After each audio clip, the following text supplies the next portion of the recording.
है। हम जो भी कुछ पीते और खाते हैं हमारे पोट में उसको हजम करने के लिए, पाचन करने के लिए कुछ रस की जरूरत पड़ती है, जिसको अंग्रेजी भाषा में एंजाइम्स कहते हैं। वो रस हमारे पोट में समय समय पर उत्पन्न होते हैं। ताक को पचाने के लिए, दही को पचाने के लिए जो रस चाहिए वो दोपहर को ही पोट में आता है ज्यादा। दूध को पचाने के लिए जो पाचक रस की जरूरत है वो सूर्यास्त के बाद ही पोट में पैदा होता है ज्यादा। और जूस को पचाने के लिए जिस पाचक रस की जरूरत है वो सकाळी सबसे जास्ती होता है। इसलिए नियम बना दिया गया, सकाळी जेवण नंतर ज्यूस, दुपारी जेवण नंतर ताक, रात्रि जेवण नंतर दूध। समझ गए? अब आप ये बहुत सारी आई और ताई यहां जो बैठी है वो ये कहेगी हम तो हमारे बच्चों को सुबह सुबह दूध पिला के स्कूल भेजते। आयुर्वेद कहता है कि सुबह का समय दूध पीने के लिए अच्छा नहीं है। सबसे अच्छा समय दूध पीने का है वो शाम को है। तो आप क्या पिलाएं? सुबह सुबह बच्चों को जूस पिलाइए, संतरे का रस पिलाइए, मौसमी का पिलाइए, द्राक्षी का पिलाइए, टमाटर का पिलाइए, गाजर का पिलाइए। कुछ नहीं है तो नींबू की शिकंजी ही पिला दीजिए, सबसे सस्ता। और जितने दिन ऊस खाने को मिलता है, जितने दिन 3 महीने 4 महीने, तो सकाळी ऊस का रस जरूर पीने का, नाश्ता नंतर, जेवण नंतर। आप बोलेंगे इसमें क्या है? ये जो ऊस का रस है ये अद्भुत है।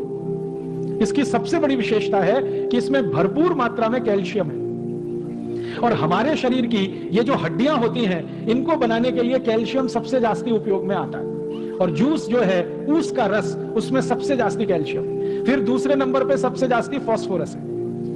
कैल्शियम और फास्फोरस अगर किसी रस में है तो वो तो सबसे अद्भुत है। इसलिए ऊस का रस जितने दिन मिले जरूर पीना। क्या क्या फायदा होगा? हड्डियां मजबूत होंगी, शरीर में चुस्ती फुर्ती रहेगी, ताकत बहुत ज्यादा आएगी। और मैं आपको एक दो माहिती देता हूं। जो ऊस का रस पी सकते हैं सुबह सुबह, उनको जिंदगी में कभी भी काविड़ रोग नहीं हो सकता। काविड़ समझते हैं मराठी में? जॉन्डिस। आंखें पीली पीली हो जाती है, लघवी एकदम पीली आने लगती है, शरीर टूट जाता है, बिस्तर पे लेटना पड़ जाता है। और काविड़ की दुनिया में औषध नहीं है। एलोपैथी के किसी भी डॉक्टर से पूछेंगे वो कहेगा काविड़ की औषध नहीं है, ये तो अपने आप ही ठीक होता है। डॉक्टर कहेगा आराम करो 20 दिवस, 25 दिवस, 30 दिवस। लेकिन इस काविड़ को होने नहीं देना, इसकी सबसे बड़ी ताकत है ऊस के रस में। तो ऊस का रस पिया सुबह सुबह बहुत अच्छा होता है। और मैं इसलिए भी कह रहा हूं ऊस का रस पीने को कि सारे के सारे भारतीय नागरिक रोज सकाळी 1 गिलास ऊस का रस पिए, तो भारत के जो शेतकरी ऊस उत्पन्न करते हैं वो सब श्रीमंत और कोटिपति हो जाए। आप बोलेंगे वो कैसे? अभी क्या होता है, जो शेतकरी ऊस उत्पन्न करते हैं वो सारा ऊस साकर कारखाने में जाता है।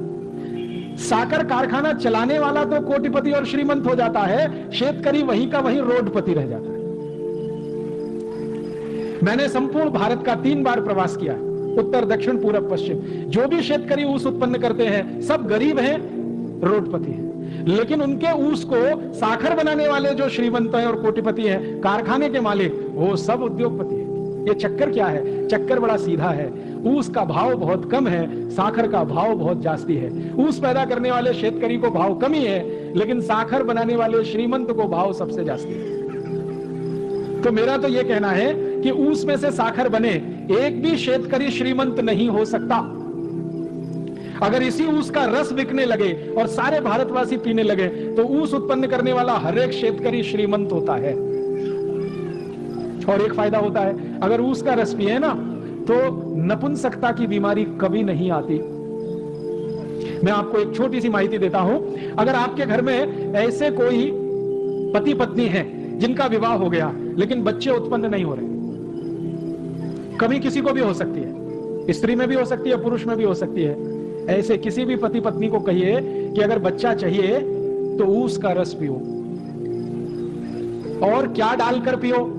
चूना डालकर पियो। चूना देखा है पान में जो लगाते हैं, वो चूना 1 ग्राम 1 गिलास ऊस के रस में मिला के 3-4 महीने से 5-6 महीने तक कोई भी पी ले, बड़े आराम से बच्चा हो जाएगा। और ऐसी स्थिति में तो सबसे जल्दी बच्चा होगा जब पुरुष के वीर्य में शुक्राणुओं की कमी है और इस कारण से बच्चा नहीं हो रहा है। उनके लिए तो ये अचूक औषध है, ऊस का रस और थोड़ा सा चूना। ये ऊस का रस और चूना दुनिया की सबसे अद्भुत औषध है। आप इसको पी सकते हैं। गुर्गे दुखने का अगर रोग है ना तो भी इसको पी लीजिए, गुर्गा दुखना कम कर देगा। कांधा दुखता है कमर दुखती है, संधिवात हो गया है, ऊस के रस में चूना मिला के पीजिए, बहुत अद्भुत परिणाम। बार बार काबिड़ होता है, ऊस के रस में चूना मिला के पीजिए, और अच्छे परिणाम। नपुंसकता है, शारीरिक कमजोरी है, उसमें भी ये काम करता है। तो मेरा कहना है आयुर्वेद का नियम, सकाळी जेवण नंतर जूस पीने का, तो ऊस का रस सबसे अच्छा। दूसरे नंबर पर संतरे का रस, मौसमी का रस, द्राक्षी का रस, टमाटर का रस, गाजर का रस, और ये जितने भी रस आप पिएंगे सबका पैसा शेतकरी समाज को ही मिलेगा। और शेतकरी समाज को पैसा मिलेगा, शेतकरी समाज श्रीमंत होगा। मेरी आपको एक छोटी सी विनती है, कुछ और रस आते हैं हमारे देश में बोतल में बंद, वो कभी नहीं पीना।